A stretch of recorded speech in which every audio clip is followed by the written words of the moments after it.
Good morning, everyone. Welcome to our fourth Sharing Leading Practice event of the new year.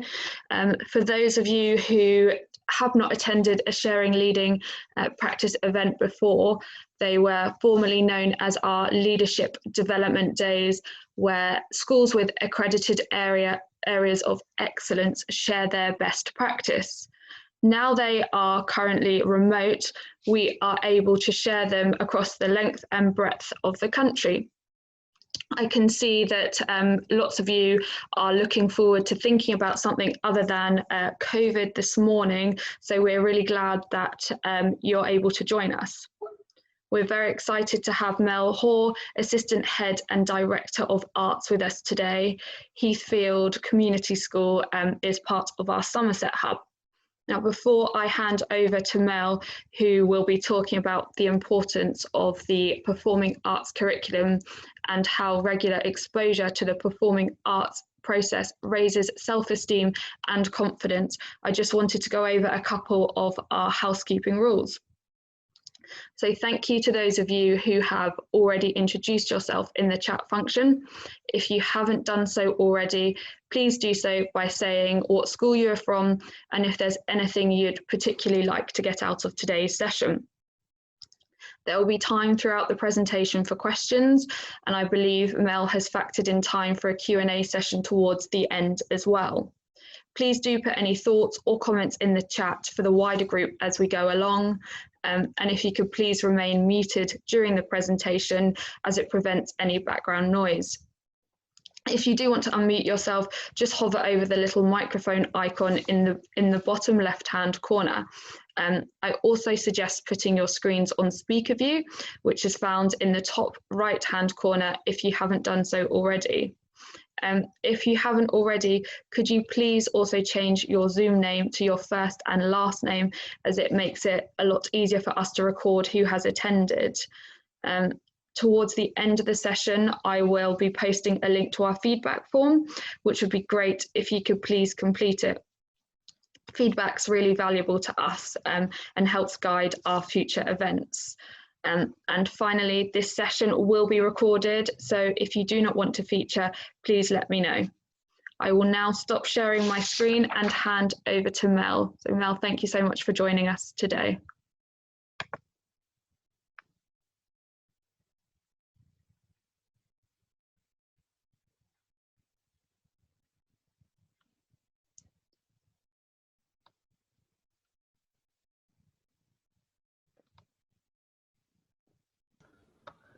There I am. Can you see my screen?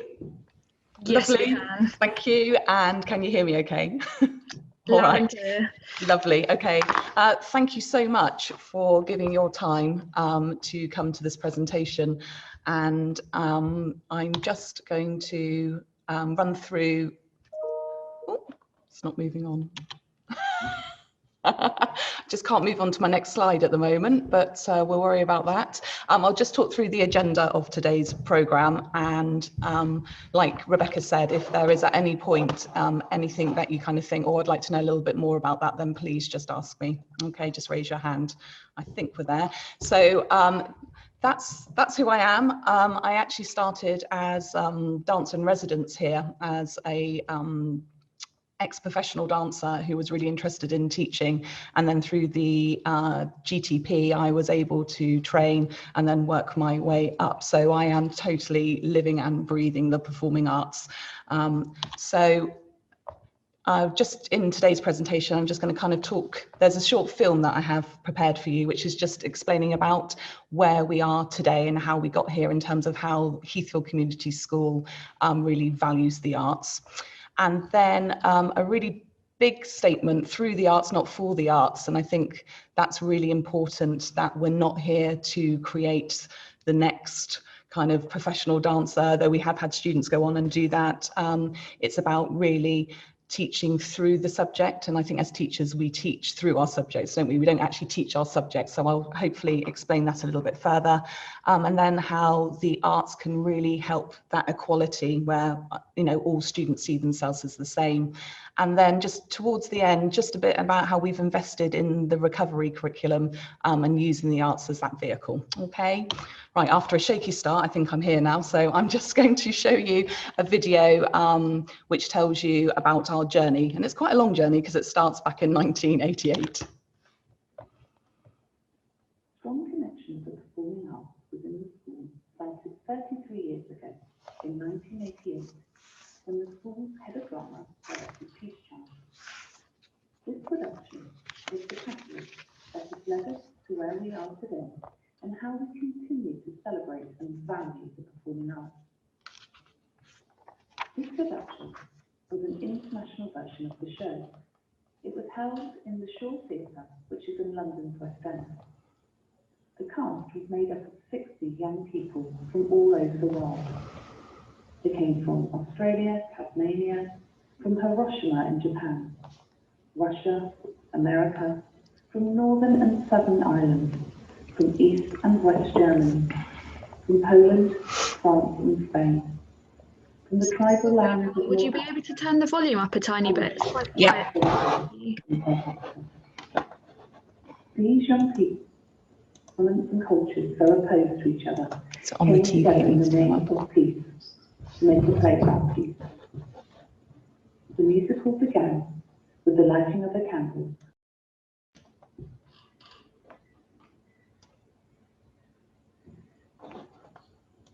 Brought from a Japanese member of the cast from Hiroshima, which was lit from the city's everlasting flame in remembrance of all.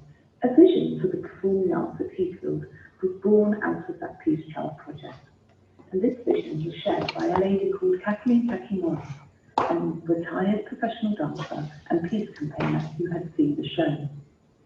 She shared the school's vision that understood the potential that participation in the performing arts has for enriching the lives of young people and the community in a positive and lasting way. So much so was her belief that she left £1 million to create a trust in her name, and this money was then put towards the building of the Takimura's Art Centre. It was to be known as a Centre of Excellence in the Performing Arts Education. The school became a specialist school of performing arts in 1997 as a result of its recorded success in this area. This helped to apply for a bid from the National Lottery Fund, as well as using the money from the Trust Fund from Takimura's. We were able to successfully build the Takimura's Art Centre, which opened in September 2000. The intention between these two interconnected projects was to become a centre of excellence in the performing arts education.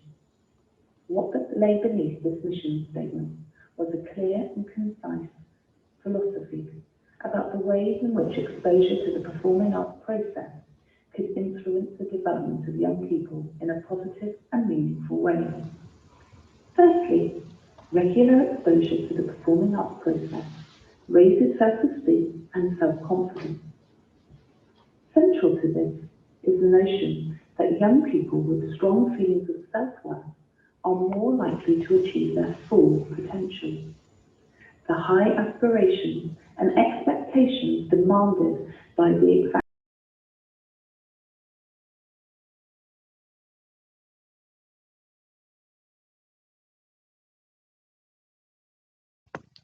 It seems to have frozen, Mel.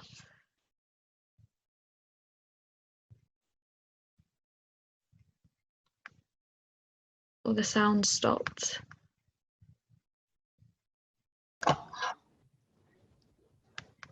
If I mute myself, it cuts the sound out. Okay. Okay, so, and yeah, this is just a slide and then it will go into more films. Fab, thank you. Okay, sorry guys, I do kind of get a little bit more enthusiastic. It's quite painful listening to yourself actually through this. This method of group art is driven by the intent and purpose and can be applied to a whole range of learning environments.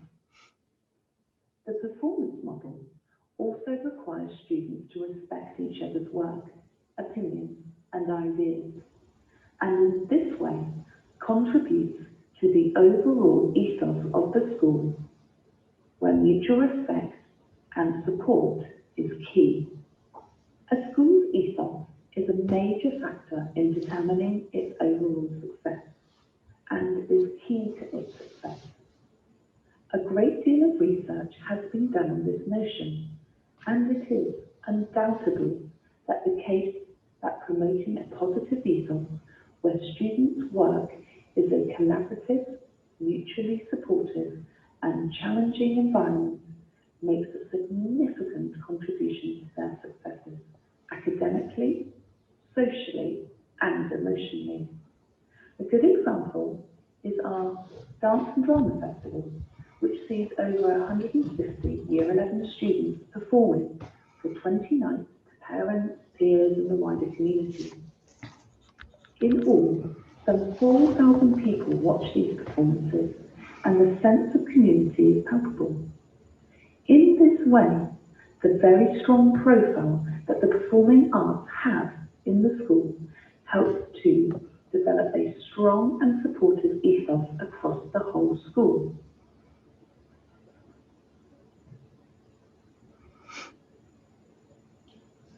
There is a very positive community aspect of the work that we do that engages people at a variety of levels. For example, as audience, as attenders to community classes, or as volunteers. This gives the school, alongside a myriad of other things that it does, a real connection with the community. The integrated nature of this approach has been the keystone on which success of the Taki Morris has been built, and the various key partnership relationships that we have grown out of this work. For example, our business partners, our relationships with arts organisations, our work with primary schools have also helped to enhance the reputation of both the school and the Arts Centre. In order to achieve this, both organisations have had to work on a common set of values which brings mutual benefit. And as a result, over the last 20 years, a truly unique organisation and model has emerged that hallmarks both organisations with a stamp of excellence. This also includes our most recent development, which is the space, which offers 16 to 18-year-olds a very special experience built on the exact same shared values and ethos. There we are, all done. I can go now. I've explained it all. What I'm going to try and do now is kind of just to unpick that, but hopefully because, well, I was holding out to try and do a live presentation in front of you because I think it's really nice to be in the environment in which you're talking about, but I hope that kind of just gives you a little bit of the flavour for our school and kind of the work that goes on here.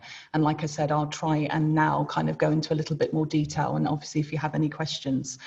But I'm here today just to share with you as a practitioner, as a teacher.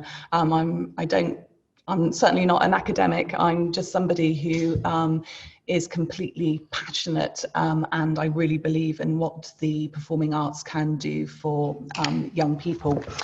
So when we talk about through the arts and not for the arts, as I kind of mentioned a little bit earlier, you are teaching students kind of life skills and that self-control, that self-belief, that resilience through the arts. And I just kind of want to start with by explaining the curriculum, so the kind of offer that the students have. So at Key Stage 3, once a week, they have an hour and 10 minutes of drama and music. And once a fortnight, they have a dance lesson. Now, originally, that used to be part of PE.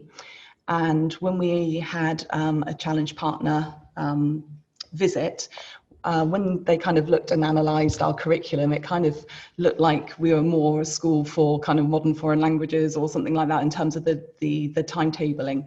So we kind of had a look at that, and we've now managed to get dance in its own right, which is fantastic, even though it's once a fortnight, but that is something that I'm still working on.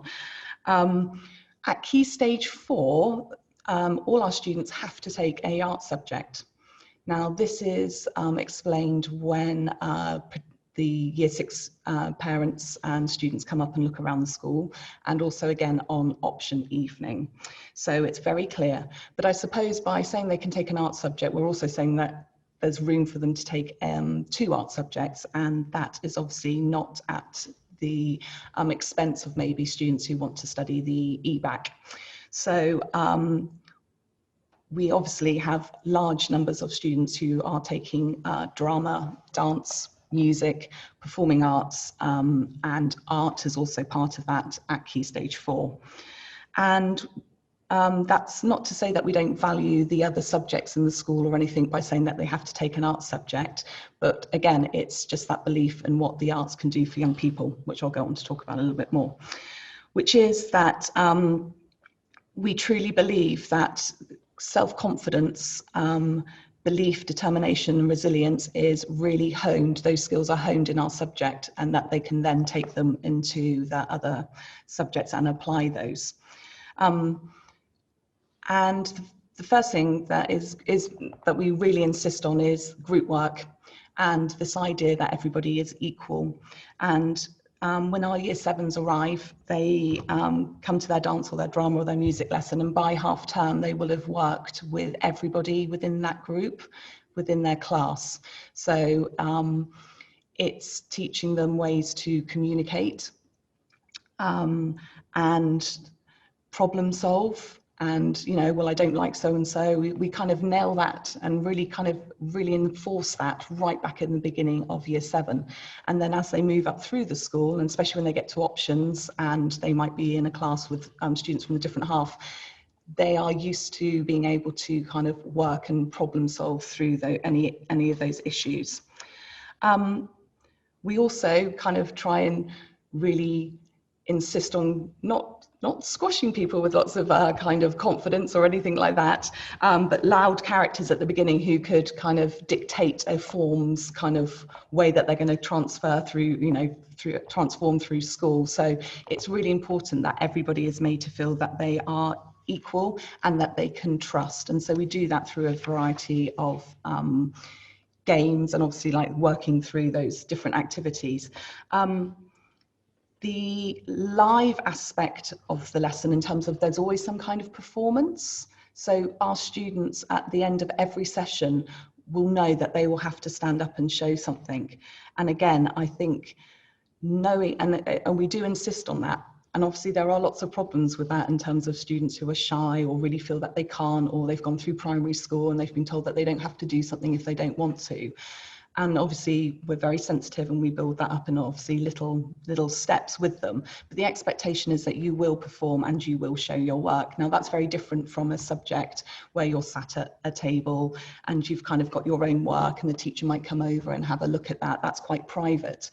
The thing about the performing arts is it's kind of very open, it's exposing, there is kind of nowhere to hide. And I think that is another thing that kind of students can then take forward, as in, well, I've done that in drama, I've done that in dance, I've opened my mouth and sang and a note came out wrong in music, but that's okay. And actually the class did not laugh at me.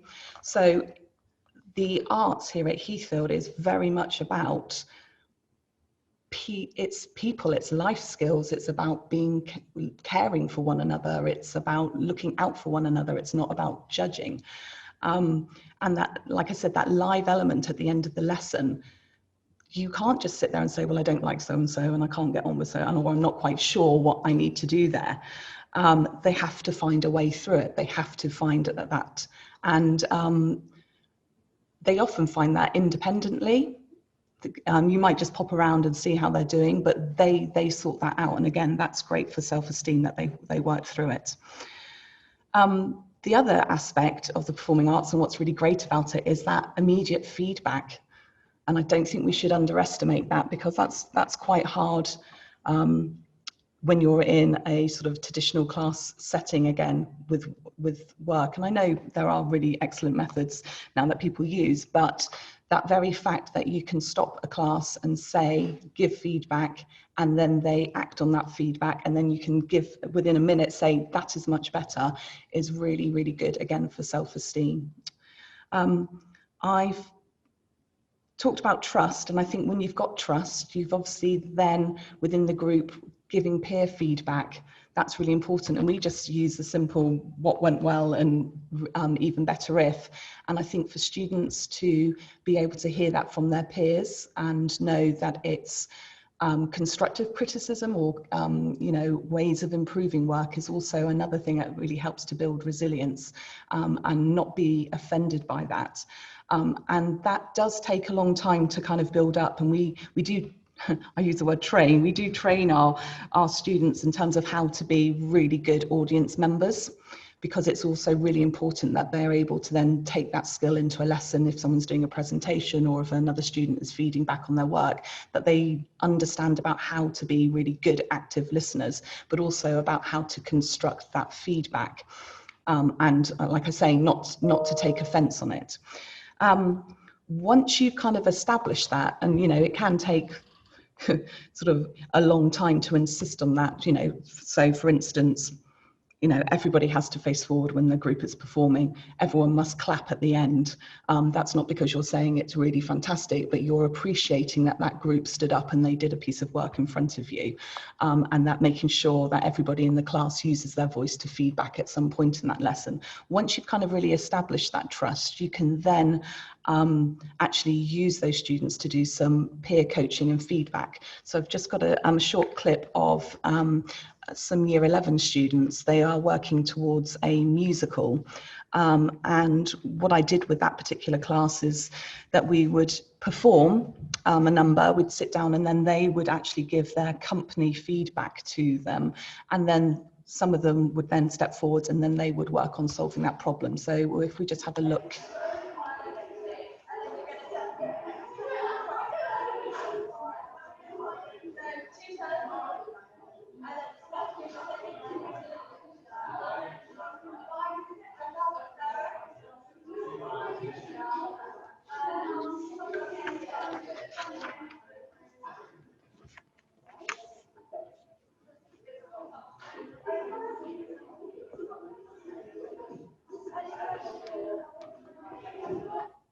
Okay, and they were able to kind of work like that for the whole year and building up to their performance, and it was quite lovely. And also the way that I liked how Hannah walked towards the end and just said, any questions, and it was really lovely and fantastic to see. But also it makes them have that real ownership as well on their work. I saw that somebody who signed in said that they were a dance teacher, and I think going on to sort of talking about resilience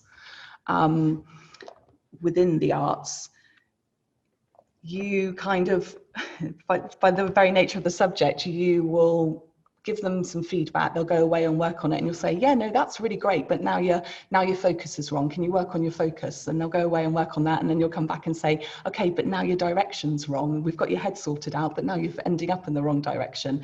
And I think our female students tend to cope with that a little bit better, and our male students go, well, I've done it once, miss, so I'm not quite sure about if I need to do it again.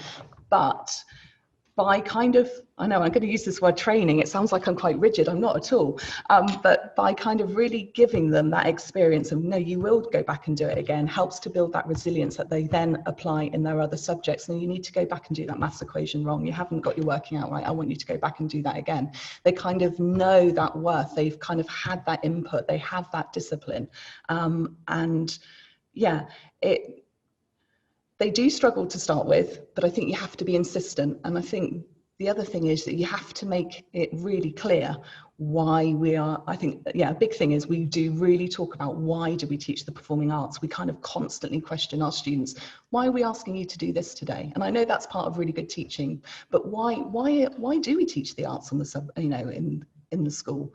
Why are we in this lovely building? Because the arts are valued here. And I think, you constantly have to keep feeding and reminding students, and then saying, well, how can you use this in your other subject? And obviously we've done lots of staff inset, and I'm constantly harping on about the arts and everything, but it's really nice to hear how maths teachers will then try group work. So they think, well, how does group work fit into my subject? So I think if you're trying to raise the profile of the arts, in your school, you've got to constantly keep talking about it and kind of getting into other people's departments or asking kids about what they're doing and students what they're doing in their other subjects and kind of saying, oh, you can apply your dance to this, you can apply your drama skill to this. So that is a really big part of it. So yeah, resilience for us as well about raising the profile, but it is that kind of nature of our subject where you go back and you do something again and again, and then you say to them, but look, you can do this in your other subject. So trust, really massive. Being supportive of one another and actually learning to work with anybody in the class are really important skills, and that is something that we base our whole curriculum on. That's our main focus, our driver. We have just to finish off this section, sort of bringing the above together, we have something at the end of the summer term, or we used to. I'm not going to say that word, COVID said it, but Arts Enterprise. So in the video, the first video, I'd mentioned about how we use different organisations and we collaborate. We have a really fantastic project for our Year 10 students where they work with our business mentors or our business partners. They very kindly give a day to us where we'll take half of Year 10. They're put into groups by their year head. Again, these groups are not friendship groups. They could also be from the other side of the year. And there's no negotiation in terms of swapping groups. They don't really know what's going to happen. We don't explain to the students either. They just know that they're coming into school and they're doing something in the Tackling Arts Centre. And they come over and they're given a sort of a group number and they sit around that table and there's the business mentor and they have no idea what's going to happen. But by the end of the day, they will be on stage performing together as a band. Again, it's that live outcome. What's the point? Well, you're going to actually have to do something at the end of the day. And the whole purpose of the day is, again, trust within the group, that resilience to get something done, and finding creative solutions. You know, businesses are crying out for people who can solve things creatively. The arts have never been more important. So they basically are given this kind of notional budget. They have to model themselves on being a band. They have to create an image for themselves. They have to go to an auction to find out, to bid for their venue. They have to buy a song. They have to then get a rehearsal with the band. It's kind of very fast paced. They can even have costumes, as you'll see in the video. And there's a job for every single person. So it's about, actually, we are a team, as a group. We have to work together to complete this project. There are real timelines and deadlines, which I'll go on and talk about a bit later in the presentation, and why that's important as well. And yeah, they all eventually do end up getting on stage and performing. So this is just a little snippet for you, and then I can take some questions at the end.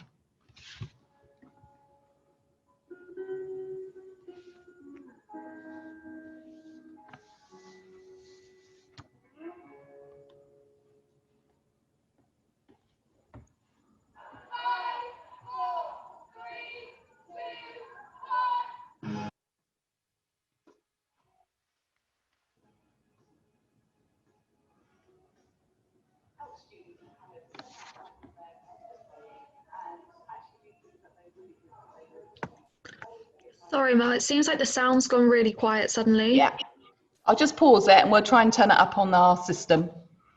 Thank you. Actual TV, whether that would... What down here?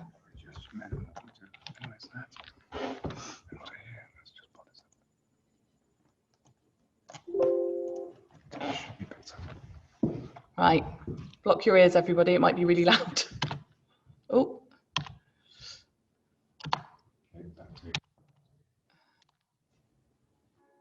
Is that better? Yes. Yeah, sorry, guys. Thank you.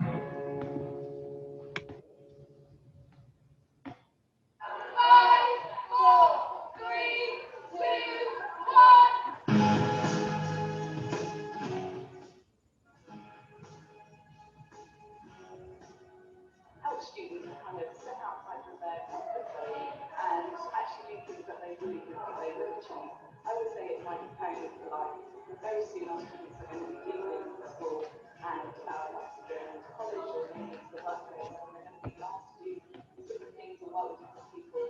And it's sort of a very new environment. So using media when we are up to stay, I think skills and prepares them for that natural moment when they leave us. Okay, so they have a nice break routine building exercise, which is the building of the box here, working out facilities and activities who are business advisors to work with them to kind of maybe see who's a little bit quieter, might need a little bit more encouragement. That introduces us to the idea of the band. They then go in and watch our staff bands and dancers perform. And so, yeah, they then model themselves on being a band. So they have a question of £10,000, they have to then create an image for themselves, they go to an auction, get a venue, get a song, they get a design, like, you name it, there's a job for everybody, press releases, we have to give them a focus with them, a TV performance at the end of the day. Definitely, because we always have a number of students who are always desperate to come back and work on that day, and just looking at their body language, what they want to do live in the morning, where they're very much leaning back into their chairs, maybe crossed arms, not giving good eye contact, so running around with good language at the end of the day, and singing and dancing and high-fiving each other, being, you know, the change in them throughout the day is just incredible.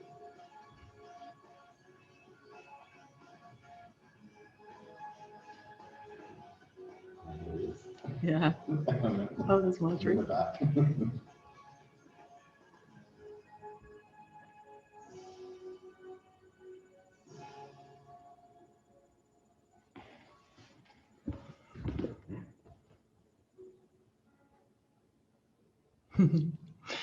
So sorry if the sound quality wasn't very good. I do apologise. It's the first time I've done something like this. I'm making notes as I go along. If I'm ever asked to do anything again, I'll be slightly better.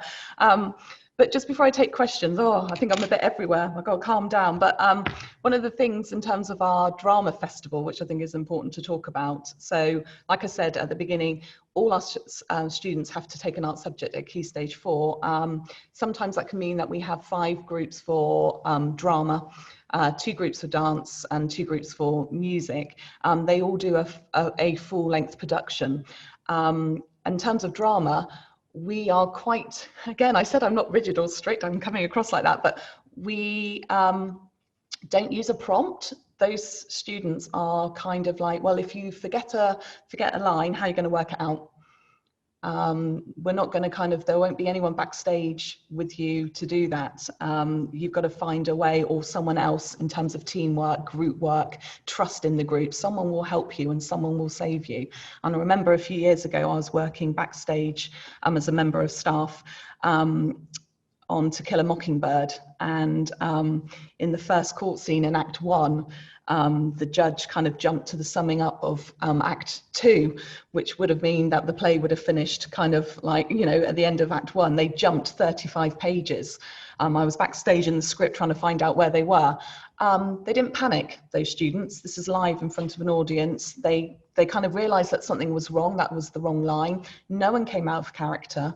And just one brave person did take it back a few pages in the script. They realized where they were, and then they rectified that. Now, not unless you know the play incredibly well and you know the script off by heart, would you have ever known. And I think that is that's true resilience, that's true trust in the group. And those students came off in the interval like, oh, did you know what we did miss? But we sorted it out.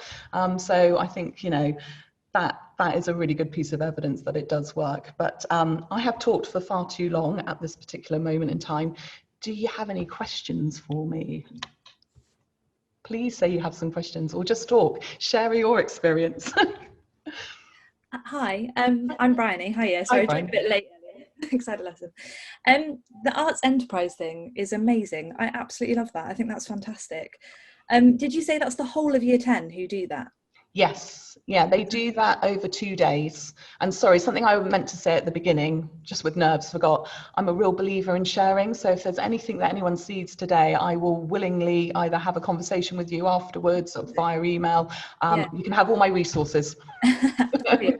And when they perform kind of at the end of the day, is that shared with other year groups or parents or anything? How? No, that one isn't, and that's because it's part of our activities week that the year 10s come and do that for 2 days. Okay, yeah, that makes sense. So they're off, but they do perform. Obviously, the rest of the Yeah, of course. students are in there. Yeah. Yeah. No, it's brilliant. I think that's okay. amazing.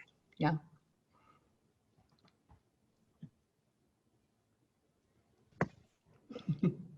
Does anyone else have any questions on what Mel's covered so far today? I was going to ask Mel, thank you for sharing. We're kind of on a journey with promoting the arts at our school, and I love the idea that all your students at Key Stage 4 have to have an arts subject as one of their options. How did you get, I'm a member of our senior leadership team, so how did you get your senior leaders and maybe your governors, how did you make that sell, I guess? I think it's probably back from, that's why I started back in 1988 with the Peace Child and the belief, and that we had at that particular time a sort of a head of drama that you didn't really say no to. So, and I know that's a very simple answer, but I think because of that success, and then obviously when there were obviously the specialist schools, it was something that we seemed to be excelling in, and that was kind of the route that the school took. I think we have been lucky in terms of our leadership, in terms of our head teachers who have kind of then bought in to the arts and have really valued it, because actually if you don't get the top believing in it, then it's not really going to happen, is it? So I mean, the other thing I was going to say is I can't bamboozle you with data and statistics. It's really difficult to kind of quantify that, because the arts are kind of about experience, aren't they? And like, I think that's probably something that is difficult when you are taking something forwards. But I just think you've got to be really passionate, and you've just got to have that resilience yourself, and just to keep on. And don't get me wrong, even though we have these fantastic facilities, when I started here, because I've been here 19 years, there is that kind of, performing arts have got everything. They've got the new arts centre, they've got these buildings, and then, they're doing a play after school again and everything. But you have to kind of get on board. You have to go into those classrooms. I'll regularly go around. So for instance, I try and work with every department within the school in some kind of project. So currently we're looking at English, and we're saying, well, what texts are you using? Or maybe one of our year 11 plays could be that. Why don't you get your students to come along and see that? Yeah, we've done all sorts of cross-curricular projects, but I think that's another way in. Inset on how the arts can help in terms of, again, English, thinking about the speech part of their exam, and if there's anything that the drama team could do to support that. You've got to get the parents on side. You've got to educate the parents, I think, and so it's a big part of the open evening speech as well for the year 6s when they come up for that open evening. We don't take it for granted, and you have to keep working at it. And I think you have to kind of have like quite a strong head of department who will be at those kind of SDG meetings, school development groups, and kind of saying, what about the arts? What about the arts? Because also sometimes, we don't fit into the same assessment process. So it's going to be really hard for how we evidence that, or suddenly we've got to do a Freya diagram. Well, how are we going to use a Freya diagram in our subject? So you need kind of really strong, determined leaders as well. I don't know if that's helping. No, that's really helpful. We're currently building a performing arts center. So fantastic. So we've got kind of the ethos, we've got the community backing. Yeah. And just what we're missing is that link between the performing arts and the wider curriculum. So it's just kind of, Tracy's here in the meeting with me, and she's my head of performing arts here at school, and a strong personality. So she certainly. we may contact you and absolutely pick your brain further, if that's all right. Yeah. Thank you. That was really helpful. I think it's about, if it's really just keeping going, that if students don't believe in themselves, how are they going to then make progress in their other subjects? You know, that self-esteem, that can-do attitude. And in the next part of my presentation, I'm just going to talk about how it kind of removes barriers to learning.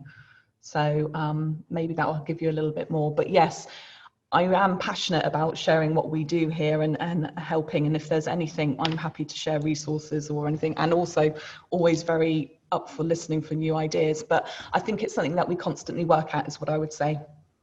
Good. Sorry, I'm trying not to hog the time, but No, it's fine. Tracy can't unmute herself, and she had a question. Yeah. How do you convince pastoral leaders that kids must perform and can't opt out? that balance. That might be an unanswerable, but you know, what have you done with the pastoral side? I have to, I mean, curriculum. I have to say it's quite rare. And I think by the fact that it's that expectation from year 7, so when they come up to year 10 and they have to take a performing arts subject. However, and I don't want to diss our subject out, you know, they do also have the option of art, which sometimes for those students who have that real severe anxiety, they would probably choose art and not be in our subject. But I think the wonderful thing about our subject is there's no physical barriers in our spaces. And I'm not saying that we build the best relationships as performing arts teachers, but there is that's something where they are brave enough to maybe create a dance shape with their body, and it kind of might not look right, and yet they're confident to do it in front of you, and you can kind of, I don't know, it's that connection that I think you make with students. And that, again, that live element, and also that rehearsal process, doing it again and again, and so they know what they're going to expect, they know what it's going to be like, because you've built it up. From year 7 I've performed in front of my class, and then you know, they might have taken part. So we have a huge extracurricular program as well, where there is a dance club from 7 to 11, there is for singers, there is for drama. We meet up with our post-16 centre, The Space, and they come over and lead workshops. There's always some kind of performance element. So they're kind of used to it. They all, you know, they do get nervous, but I think, again, it's about trust within the group, that the group have got you. Yeah. You just become best friends with everybody. You make everybody feel really important, you know. Thank you. The other thing about the Drama and Dance Festival is our students do personal invites to their favourite teachers or someone that they want to see, and you kind of go around, and so the year head will come and they absolutely adore it when they, you know, or, you know, Miss was in from French today, oh, did you see me, and I think it's not keeping it in your one area, it's filtering it through. I'm constantly going on about it. Yeah. Okay. Shall I move on, because I might be able to answer a little bit more? Is that okay? Which is about the inclusive nature. And I feel quite passionate about this because, and again, this isn't about me per se, but at school I failed, and as a dyslexic, I just couldn't access anything. And so going to my dance classes outside of school was something that was really important to me. And it's actually why I came into teaching, because I thought I don't want any student to feel like how I was made to feel. So I think when they come into our classrooms and there isn't an exercise book and there isn't a pen or anything like that, there isn't a desk and they don't have to sit down, I just think that is just incredible. So the inclusive nature means that, again, that trust in the class, everybody's voice is equal, everybody can do something. And the wonderful thing about the arts is it's not right or wrong, it's about how you're expressing yourself. And so therefore you can say, no, just go for it. No, I like what you've done there. It's not like, oh, have I written this correctly, or have I got my spelling right? So I think, sorry, I'm just getting my notes so I don't wander off. I just think for a lot of our students, they come over and they really love being in the art centre and being in a dance studio or being in a drama studio and being able to move freely and having that and letting off that steam and letting off that energy, and kind of just relaxing and sort of, again, and it helps with the well-being. It helps them then to engage in when they've got to sit still in a maths lesson or anything like that. And then also inclusive, we mean no audition policy. We're really passionate about that here. Now, I know in the real world of the performing arts, that's something you've got to do and you've got to toughen up and all those things. But we're here to teach students through the arts, not about the arts, although they learn about the arts. So when we come to cast our plays, there's no audition process, because your quiet student or your student who might not quite believe that they could play that main role, they could play Wendy and Peter Pan, for instance. I'm just thinking of a situation with a student a couple of years ago. You can see that potential in them that they can't see it themselves. And so we kind of decide those roles as a group. Again, let's talk about it. Let's have a read through. Who feels that? I think you'd be really good at that. So again, it strips away that barrier, or I wasn't good enough, or I wasn't brave enough to audition. So that's something that we really strongly believe in here. At Heathfield, we also have an autism base, and students from the autism base, our Cedar Centre, if they've got a particular passion for a subject or a real interest or a real talent for it, they come over to mainstream school, they come up to us here. And an awful lot of those students love to take the performing arts, which is great. And they take part fully in our performances. They're given a role. And again, it's great about teaching our young people about how to interact, how to problem solve, how to work with people that they might come across in society, in their workplace. And so we wouldn't ever say, well, no, you can't be in our production, you can't be on stage in the Taki Morris. It's not about that. It's okay. How are we going to work through that? What are the problems? What are the difficulties? What are the barriers? And let's just remove them. So, costume changes, I remember for one student from the Cedar Centre was interesting. He really couldn't do that, so we had to kind of like make loads of visual cards to help him, but he was just absolutely fantastic and loved it. So again, it doesn't matter, you're on stage or with us, we just remove those barriers.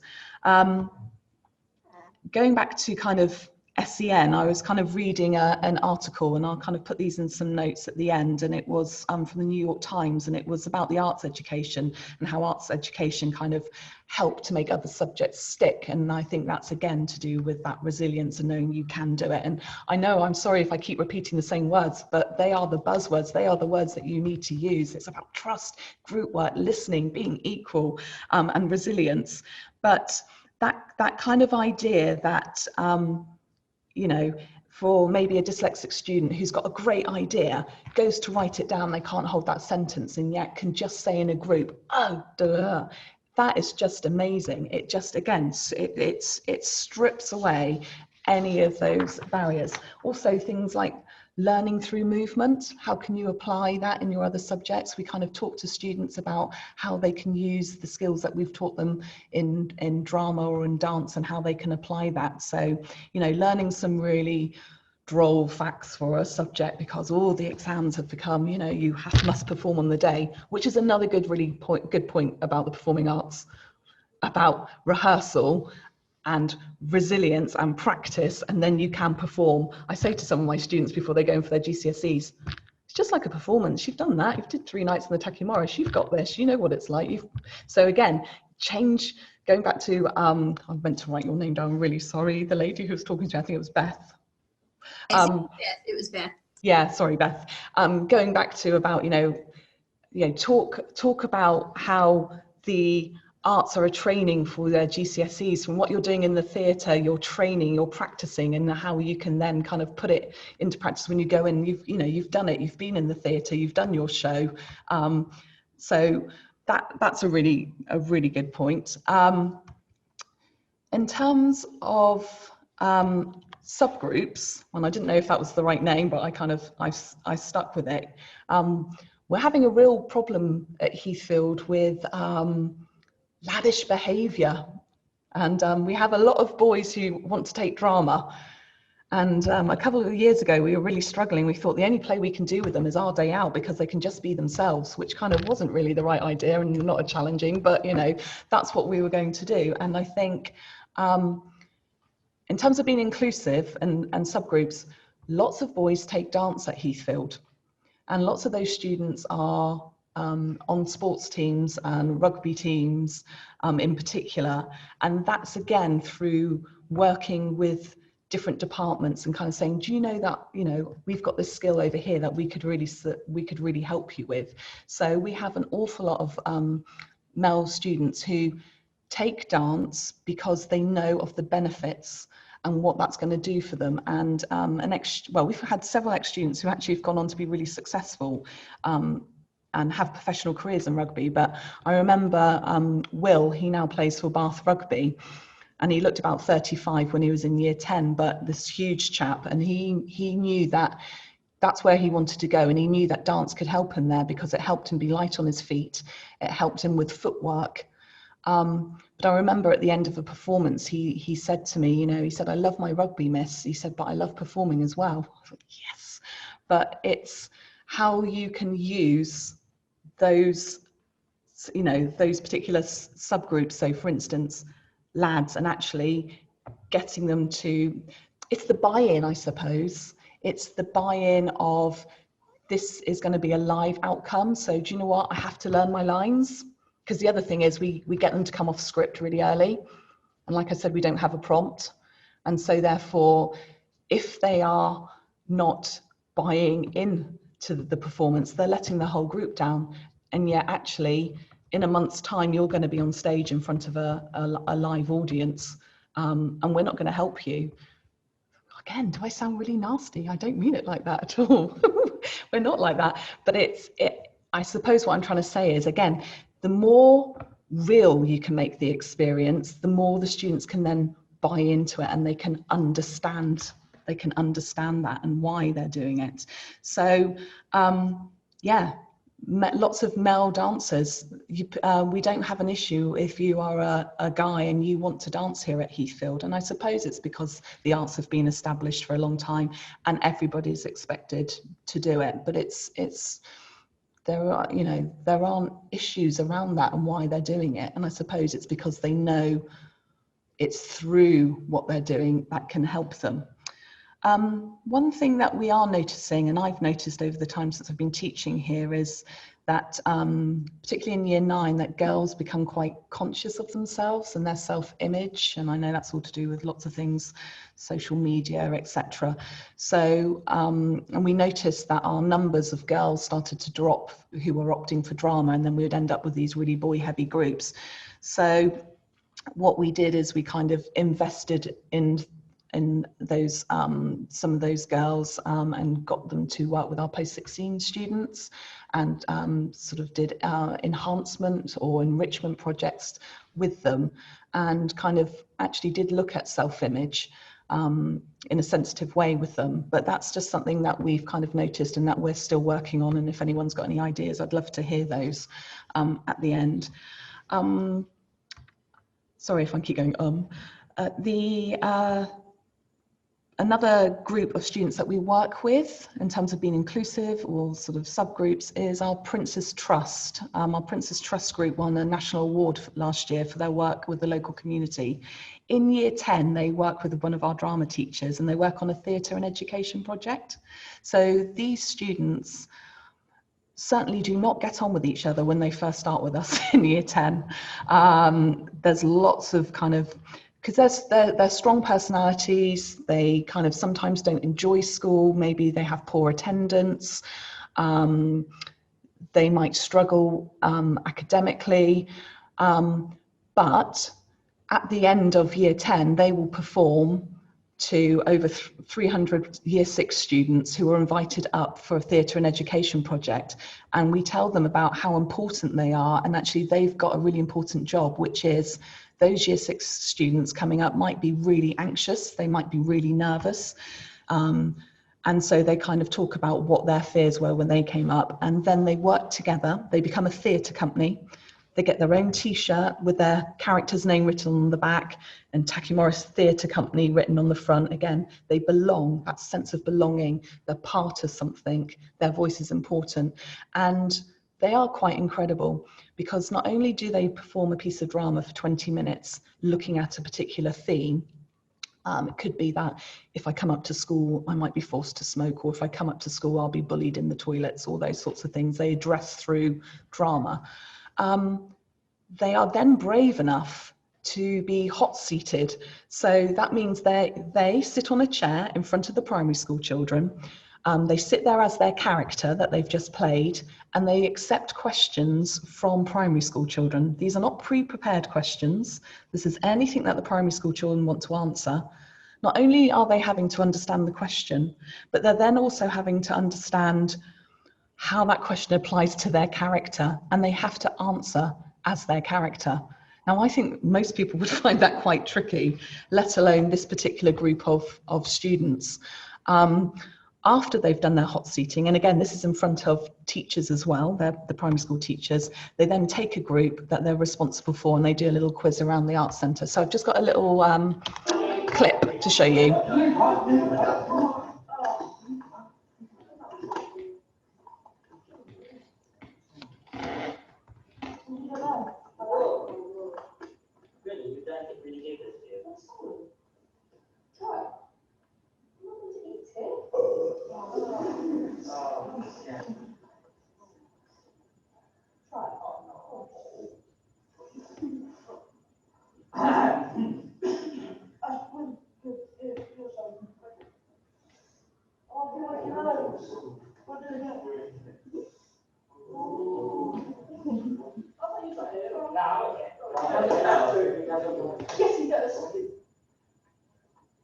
The thing is, I don't really want to smoke.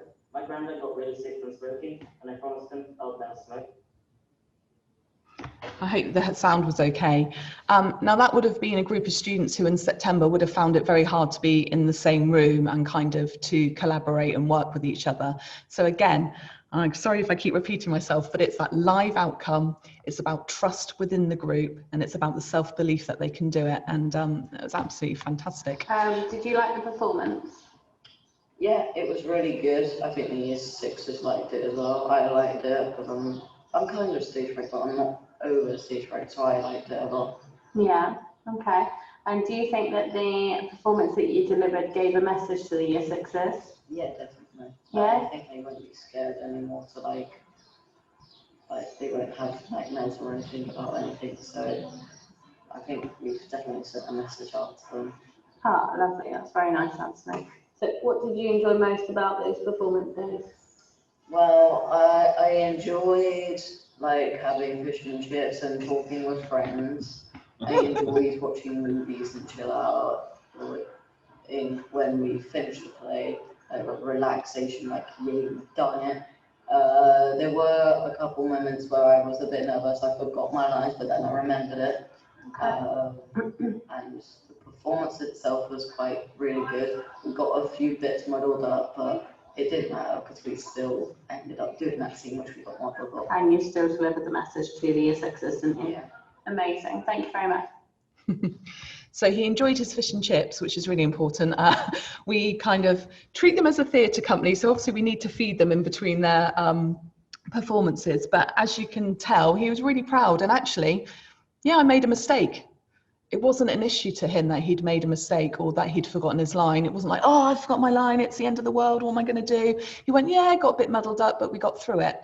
Now that's from a student, and you could tell by the way he was speaking that, you know, finds kind of communicating and certainly in terms of his academic subjects, really, really tricky, and yet he was actually superb then. So that was just an example of the Theatre and Education Project, and I can talk more about that, or I can give you some more information about how we run that. Just to finish this section then before questions, I mean, I know we're fortunate with our facilities here, and so having the Tacky Morris Theatre, we are able to offer our students voluntary work, so they can become front of house staff. What's really great for them is the fact that they can then get to go and see a show if they're working that night, but they apply to our box office manager, And then they're trained on how to use the till, or they're trained up on how maybe they take tickets at the door, and then or maybe showing people to their seats. They get a uniform, so they get their Tacky Morris t-shirt, so they're part of staff. And again, it's a really lovely opportunity for them, obviously, to work in an arts environment, but to also get some really valuable work experience, because sometimes that's quite tricky. And so they're run in teams, and then they work under a supervisor. And like I say, it's another fantastic opportunity, and for them, especially if they're a real lover of live performance, that they get to see those different shows. I think the other wonderful thing about the Tacky Morris is that we have the opportunity as staff, and again, this is another way in. Oh, what topics are you working on next year? Is there a particular topic that you think we could find a piece of drama theatre to bring in, which might help to engage students? So I liaise with the Tacky Morris Arts Director, who program shows in, and so that's another way of kind of making those links with other subject areas, getting the arts, getting them to come over to the venue, getting them to bring students across, but also we see it as an entitlement that they should be able to come and see a performance. So, oh no, it's not, but oh yes, it is. It's Panto at Christmas for Year 7. We make sure that every student in Year 7 gets to come and see that performance at Christmas time. Any students with any financial difficulties or needs, as a school or as my department, we cover that. We also work with the Tacky Morris Arts Centre to kind of get a deal on ticket prices. And again, I know we're really fortunate on doing that. But any student who is interested in the arts programme that the Tacky Morris offers, if there is a problem with money, then as a school, and especially a few years ago when we actually did have that money as a specialist school for the arts, we will ensure that that student gets to see the show. So again, removing any barriers and stopping students from seeing live art. And at Heathfield, we believe that that is their entitlement, that they do. So we've had a science show, which was really good. One of the science teachers brought a group of students. We've had history. Lucy Worsley came and students came to see that. So again, it's another really good way of just saying, oh, look, is there anything you're doing? Would you like me to explore that topic through my subject in performing arts? Okay. Oh yeah, there's a nice picture of that. But are there any questions on that particular section?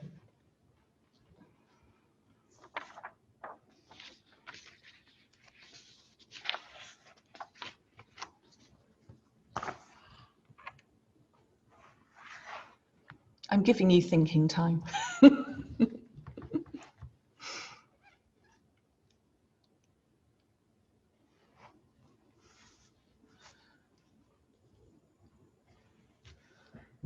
No, should we move on?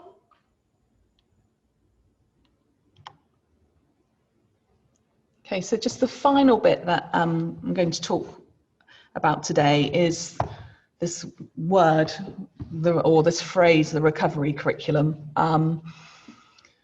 So I suppose it started appearing in late May, June last year, and kind of at an SLT meeting and a school development group, suddenly we started thinking about how we're going to catch our students up from the time that they have missed.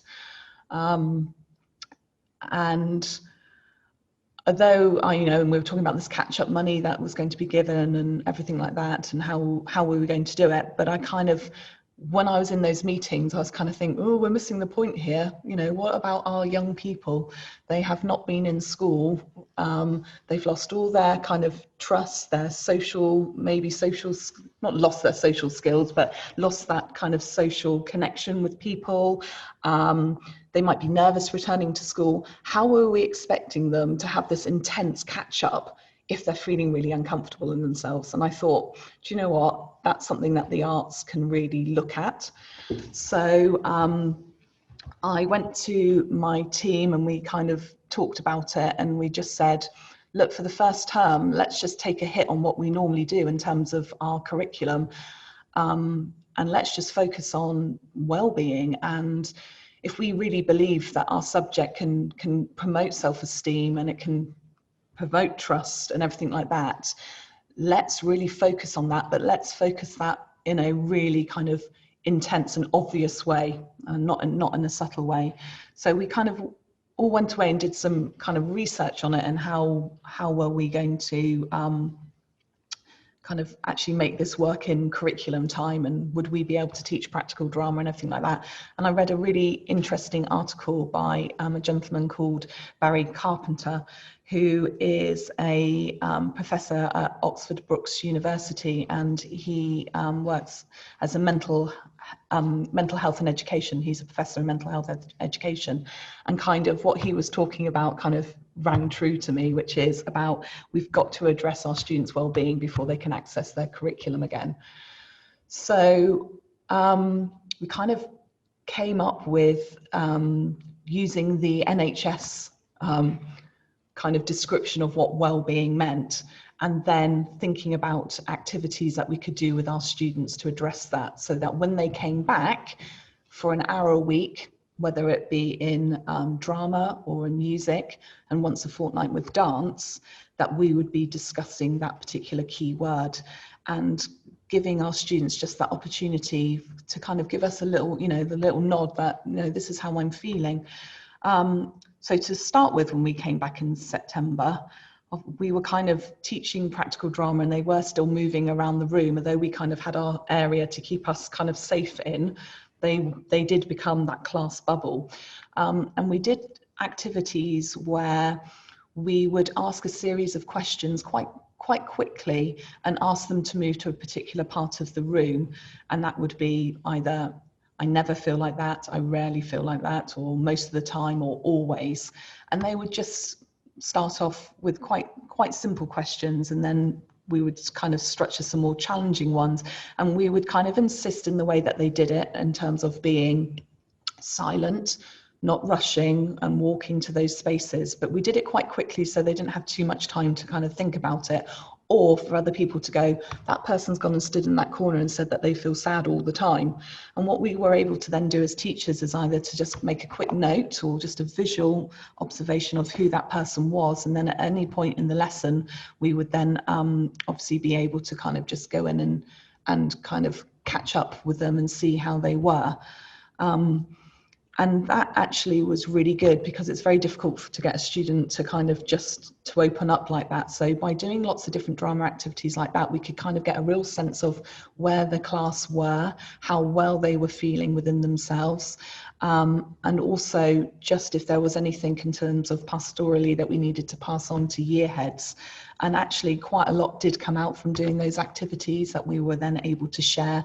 And sometimes that information actually hadn't been passed on from parents to schools about situations at home. So it actually proved really kind of invaluable to do that. We have written a whole scheme, which I'd be happy to share with anyone if they're interested, that you could just adapt or anything like that. But I'm sure we've all kind of seen this book, but we kind of based it on that. So we had a little bit of literacy within the lesson, and kind of really talked about the different personalities that we might be and how they kind of reacted to each other. And kind of that's where we we needed something to hook it onto, this wellbeing curriculum, because otherwise it was just going to end up being just a little bit dry, kind of talking about that. And then we kind of did we set up some scenarios about how the horse was feeling in that particular part of the book, and how that might be. So, you know, like how we have to really take notice. And we've had some really positive feedback from students about how that actually, well, several students actually went out and bought the book, which was a really fantastic thing, which then I went immediately to our literacy coordinator and told them what we were doing within performing arts and how we were supporting literacy. But yeah, I just think naturally our subject lends itself to really supporting the students, and then for them to actually be able to kind of go back and over into school and kind of feel, yeah, do you know what, I feel a little bit better now, or I've been able to offload, or I've acknowledged to myself, actually I did feel a little bit scared. The scary thing is that it looks like we might have to be doing that all over again, but what's really great is that they've kind of already been through it, and we can And what we are doing now is obviously sending videos home, and we're saying to them, look, think back to when you were in drama and we were looking at this, or think, and advertising the different websites that they can use. So again, I thought it was a really important thing to flag at an SLT level, but also another really good thing to show about why the arts are very important on the curriculum and what the arts are now doing in these times. And I haven't mentioned the word COVID once. Well, I've done it twice now, but I think I've kind of probably come to the end, and would really kind of invite anyone to kind of ask me any questions that they have. I know I've probably just finished 5 minutes, or I might be even be on time, but I'm quite happy to share the scheme that we had. But are there any questions about our wellbeing project that you would like to know, or are there any questions in general? Or have I put you all to sleep? Hi, can I ask a quick question? Could you give some examples of how you use the book? Because I actually bought the book last weekend for my kids. Oh, I'm an art teacher, but I'm also part of SLC, and it's really powerful. And I just could you give some examples of how you would use it? Yeah, I'm just trying to kind of think through where we did. At the beginning of the lesson, you can go online and there are people who narrate the story. So we actually kind of took 4 lessons to go through the whole book. And then we might pick out a particular book part. So we'd get them to really question what Charlie had written. So being kind to yourself is one of the greatest kindness, said the mole. We'd then kind of get them to really explore what that meant, just in partners, and then just to feedback, and then to open it up. I'm just trying to find a better example actually of that, but where things could be interpreted in different ways. And it was really interesting then to kind of dig deeper into that. Sometimes we might have got them to get the image up on the screen, and then we would ask them to make a tableau, so a still image of that. We might then think what might have led up to this moment, what's going to happen after it. We might have then got them to thought track, so they might think about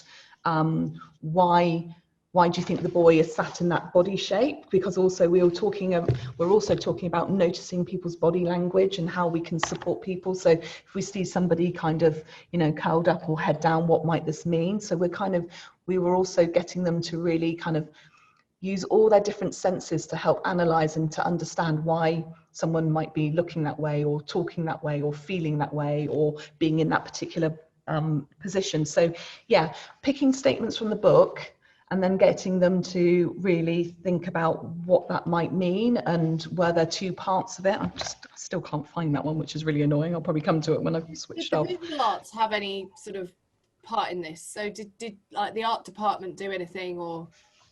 No, and it would have been really lovely to do that. And we do try and so with my primary dance project, I always try and have some kind of crossover with the subject. And that is really brilliant because they love being part of that. But no, we didn't, but I think you easily could. And that's something I'm quite happy I could talk through some more ideas. I'll give some better examples. But yeah, I think we did talk about everybody is a bit scared, said the horse, but we're less scared together, what that actually meant. It was just discussion points. It was more, we used it as a vehicle to kind of get students to open up, if that makes sense. Yeah. Thank you for your question. Jeremy has a hand up, I see. I don't know if you want to add, Jeremy, or ask a question. Hi, good afternoon. I'm a drama teacher and also lead for literacy at secondary. So far, I'm loving the CPD. Thank you so much. Really brilliant. You. My internet connection isn't 100%. Sorry, did I miss the name of that book that you're holding? It seems really interesting. Yeah, it's The Boy, the Mole, the Fox and the Horse. Perfect. And there's loads of primary schools have really jumped on this. There's loads of kind of literacy exercises and things from that, but you can find it online quite easily. Perfect, because we're an inner city school and we do struggle with a little bit with drama uptake as well. And some of the students within our school have reading ages, even though it's the second year of year 5, year 6 students. Sometimes even lower than that. So it'd be really interesting, really useful. Yeah. Okay. Definitely that. Thank you very much. Oh, you're welcome. Does anyone have any other questions for Mel?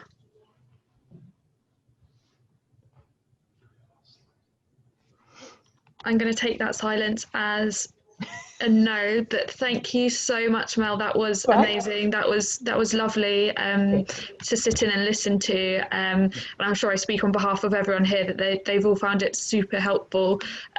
Bryony and a couple of others are saying thank you very much in the chat function as well. I've also posted a link to our feedback form. So if everyone wouldn't mind filling that in when you have a moment, and then Mel, I'll pass it on to you for you to see the feedback as well. I'm going to be sending an email round with the link to the feedback form and your slides, if that's okay, Mel, so you can kind of catch up in your own time as well. But if anyone has any questions, please do just drop me an email, and I'll either pass it on to Mel or help myself. So thank you all for joining us this morning.